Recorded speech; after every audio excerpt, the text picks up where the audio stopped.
जो आपने मिशन बनाया हुआ है और आपने बताया कि अलग अलग 26 स्टेट आप घूम चुके हैं, 26 स्टेट की बात करें तो अलग अलग स्टेट में किस तरीके से आपका अनुभव रहा है, बताइए। छोटी थी कविता लिखी है जिसके माध्यम से मैं आपको लगभग 13 राज्यों की यात्रा के अनुभव बताना चाहता हूँ। राजस्थान से शुरू की यात्रा जिसका अतिथि सत्कार निराला था। गुजरात में ली चाय की चुस्की जहाँ प्रसिद्ध चाय का प्याला था। फिर पहुंचा वीर शिवाधरा पर जहाँ भगवा शान निराली थी। गोवा में फैली देखी बहुत बदहाली थी। कर्नाटक के विजयनगर में हम्पी रथ के दर्शन किए। प्राण प्रतिष्ठा रामलला की अयोध्या नगर को चल दिए। केरल की बढ़ती शिक्षा, पानी जो बहती जाती है, निज आन मान मर्यादा त्याग कर गैरों से हाथ मिलाती है। तमिलनाडु के मंदिर भव्य याद सनातन दिलाते हैं। आंध्रा तेरी गुफा निराली प्रभु दर्श कराती है। तेलंगाना की पावन धरती मन को बहुत है वाती। मध्य प्रदेश में नर्मदा मैया फिर से मुझे बुलाती। छत्तीसगढ़ का बस्तर दशहरा विश्व प्रसिद्ध विख्यात हुआ। लोहगिरी पर बैठे बाबा जाकर मुझे यह ज्ञात हुआ। माँ दंतेश्वरी के करके दर्शन उड़ीसा को प्रस्थान किया। छोटे बड़े मंदिर जाकर तुलसी माला ज्ञान लिया। पूरी धाम की शान निराली जो सनातन चमकाए है। 56 भोग की सजती थाली नाथ चटोरा कहलाए। 13 शक्तिपीठ सती के बेंगोल में पाते हैं। देवी का भोग बताकर मांस मदिरा खाते हैं। 500 दिन का देखा भाला हाल मैंने सुनाया है। दुख और सुख मैंने दोनों देखे, तब जाना जग मोह माया है। हर्ष कहता है अंत में, सब मोह माया को दूर करो। निज नित अंतर मन में उस प्रभु का ध्यान धरो, बस उस प्रभु का ध्यान धरो। आपने बताया सब मोह माया है जी। तो जिंदगी जीने का सार क्या है, क्या उद्देश्य है? करिए और भगवान पर संपूर्ण तरीके से विश्वास रखिए।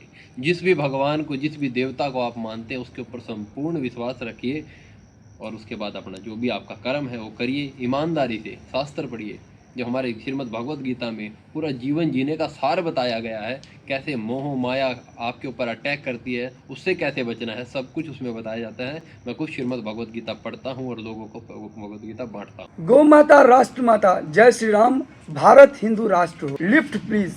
भारतीय संस्कृति बचाओ यात्रा, हरियाणा से 1000 दिन बिना पैसे, संपूर्ण भारत यात्रा। यही आप देख सकते हैं बैनर पे लिखा हुआ है। इसी चीज को लेकर के सनातनी हर्ष भारद्वाज, हरियाणा करनाल के रहने वाले, जो इस वक्त हमारे साथ चैनल पर 1000 दिन बिना पैसे भारत यात्रा कर रहे हैं। अब तक 26 स्टेट यात्रा कर चुके हैं, 3 स्टेट और बाकी है।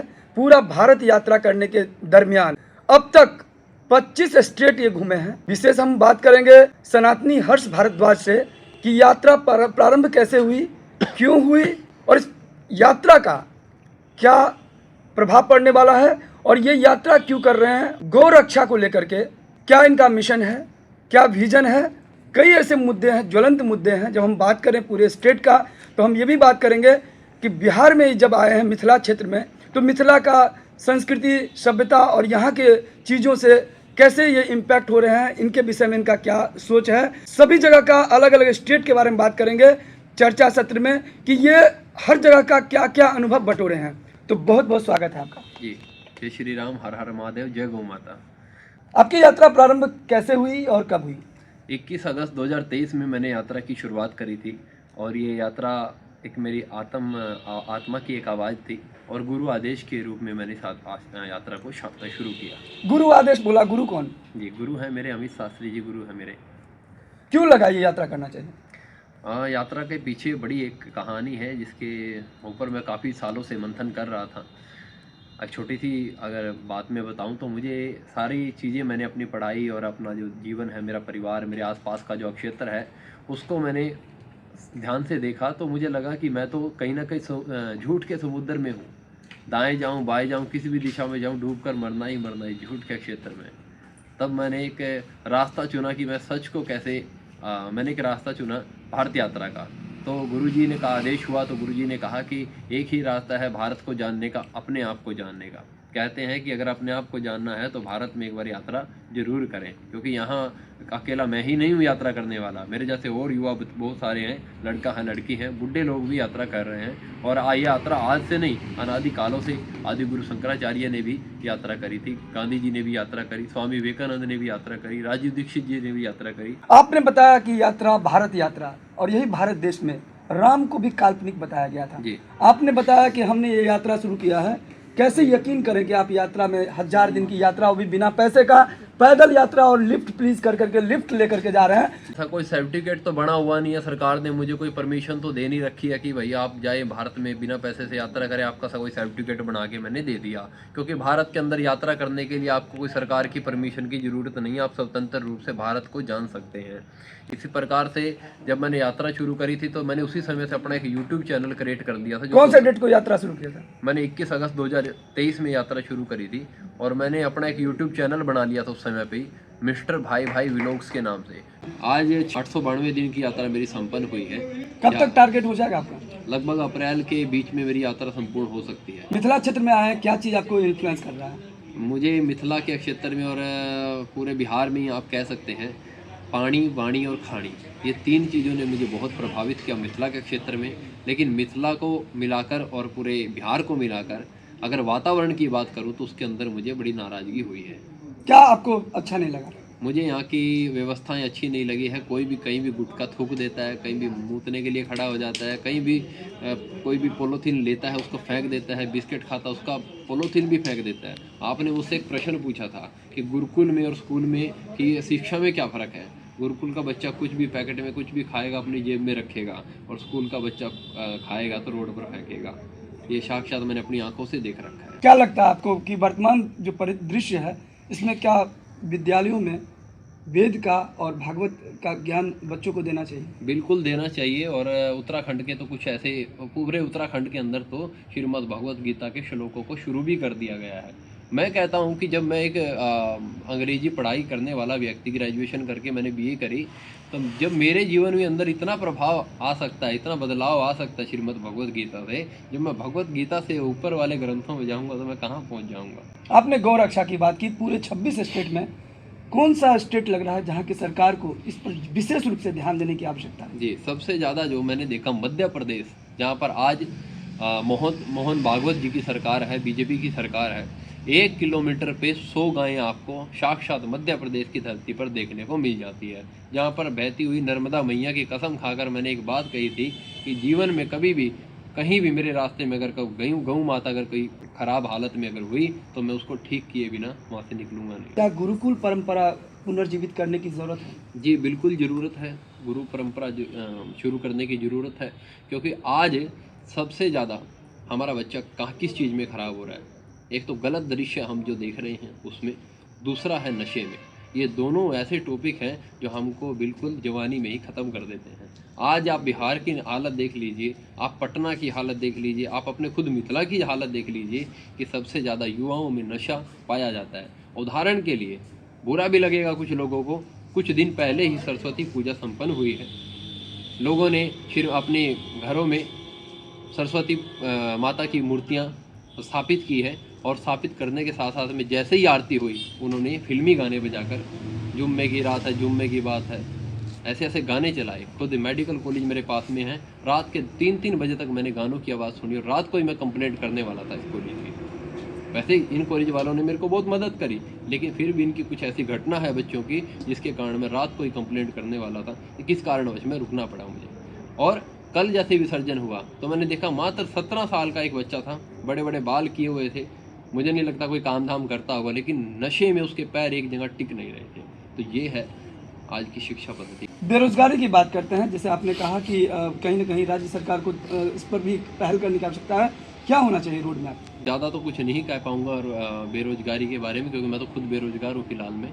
लेकिन मैं अभी अपना एक बिजनेस तो नहीं कहूँगा, सेवा कहूँगा, शुरू करने वाला हूँ। गौ माता से शुरू करने वाला हूँ। सबसे पहले हम औषधीय दूध बेचेंगे, दूसरा हम गौ माता के गोबर और मूत्र से औषधि दवाइयाँ भी बनाएंगे और प्रोडक्ट बनाकर विदेशों तक हम अपना भेजने की प्रोग्राम में लगे हुए हैं। हम एक कई एनजीओ से जुड़े हुए हैं और उन एनजीओ के माध्यम से हम विदेशों में डील करते हैं अपने गौ माता के बने हुए प्रोडक्टों से। तो मैं कह सकता हूँ कि मैं हर एक गाँव में 5-5, 6-6 युवाओं को रोजगार दे सकता हूँ अगर मेरी मदद की जाए तो। बेरोजगारी की बात जब होती है तो कहीं ना कहीं जनसंख्या विस्फोट की बात है, क्योंकि जनसंख्या लगातार दिन प्रतिदिन बढ़ता जा रहा है, क्षेत्रफल लिमिटेड है।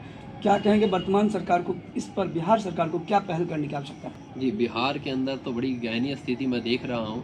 आपने कहा कि जनसंख्या विस्फोट करने वाला एक ही तो संप्रदाय है एक बच्चा नहीं बल्कि 8-8, 10-10 बच्चे वो पैदा कर रहे हैं। ना वो कानून को मान रहे हैं, ना किसी को मान रहे हैं। बच्चे दो ही अच्छे, सभी लोगों ने अपनाया उसका। पढ़े लिखे होकर भी आप किसी के भी बहकावे में आ जाते हैं। कोई एक चॉकलेट दे देगा, आप उसके साथ में बाइक में बैठ कर चले जाते हैं। जिसके साथ लव जिहाद होता है, सबसे ज़्यादा नाराज मैं उस व्यक्ति से। क्यों कहते हैं आप शस्त्र भी जरूरत है और शास्त्र भी जरूरत है? जी, आपके ऊपर अगर किसी ने अटैक कर दिया तो पुलिस कितनी देर में आएगी भारत में? मेरे ऊपर कोई अटैक करता, मैं तो शस्त्र लेके चलता हूँ साथ में, 2 मिनट के अंदर ख़त्म काम, चाहे हम नहीं चाहे वो नहीं। शस्त्र इसलिए ज़रूरी है क्योंकि भारत की पुलिस है, अमेरिका या इंग्लैंड या इजराइल की पुलिस नहीं है कि आपके 5 मिनट के अंदर आपके बीच में आ जाएगी। ये सच्चाई बात है। मेरे साथ जो घटना होती हैं उनके अंदर पुलिस आती है, 20-20, 25-25 मिनट में पुलिस आती है। 5 मिनट के अंदर मेरी जान जा सकती है। उसका जिम्मेवार कौन होगा? कैमरे की बात करती है सरकार, कहाँ है कैमरे? कुछ नहीं हमको मिलता सुविधाएं, इसलिए हमको अपनी संस्था की तरफ से शस्त्र लेकर अपने साथ में। धर्मांतरण को लेकर क्या कहेंगे? इस पर क्या एक्शन होना चाहिए गवर्नमेंट? कानून के अंदर कहा जा रहा है कि जिसको जिस धर्म में जाना है वो जा सकता है अपनी इच्छा से। अगर उसके ऊपर कोई दबाव डाला जाता है तो उसको कड़ी सजा दी जाती है। लेकिन धीरे धीरे जो है लालच दिया जा रहा है, ज़बरदस्ती की जा रही है, उसके ऊपर कंट्रोल होना चाहिए। ठीक है, गुरु शिष्य परंपरा, इसको लेकर के चूंकि आपने बताया गुरुकुल परंपरा होनी चाहिए, क्या कहेंगे वर्तमान में क्या सर्व शिक्षा प्रणाली भी लागू होने की आवश्यकता है? साथ शिक्षा प्रणाली जी, एक जैसी शिक्षा प्रणाली सबको मिलनी चाहिए और एक जैसा कानूनी व्यवस्था भी सबको एक जैसी मिलनी चाहिए। एक बात सुनी होगी कि वर्ण व्यवस्था, हमने वर्ण व्यवस्था को कैसे देखा? ऐसे करके देखा, ब्राह्मण क्षत्रिय वैश्य शूद्र, लेकिन ऐसे नहीं था। ये ऐसे नहीं था, मॉडल ये ऐसे था। यहाँ ज्ञान की दौड़ थी। यहाँ जो ज़्यादा ज्ञानी होता था वो आगे जाता था। पंडित का मतलब होता है जो ज्ञान रखता है जिस चीज़ में, वो ब्राह्मण पंडित बन सकता है अपनी फील्ड में, अपनी फील्ड में वैश्य बन सकता है। ये दौड़ ऐसे थी, ज्ञान की दौड़ थी, मेहनत की दौड़ थी। इसको ऊंची नीच में कर दिया, जातियों में बांट दिया हम लोगों को। अगर इस मॉडल को अगर हमने समझ लिया तो हमारे से जातिवाद का भेव जो है मिट जाएगा। और अभी ये एक नया कानून लागू हुआ है जिसके अंदर जनरल कैटेगरी को बहुत कम चांस दिए गए हैं नौकरियों के लिए, अनेकों चीज़ों के लिए। और जो SC जो भी नीची जाति के जो लोग बताए जाते हैं दलित समाज में, उनके लिए ज़्यादा सुविधाएं दी हैं। मुझे लगता है कि ये जो फैसला सरकार ने लिया है ये बहुत गलत फैसला है। क्या लग रहा है आरक्षण किस आधार पर होना चाहिए? या आर्थिक आधार पे आरक्षण अगर मिले तो सरकार की वाह हो, वरना तो बहिष्कार तो दुनिया को आता ही है करना। अगर हम कंक्लूड करें तो क्या अपील करेंगे लोगों से, किस प्रकार का लाइफ स्टाइल हो?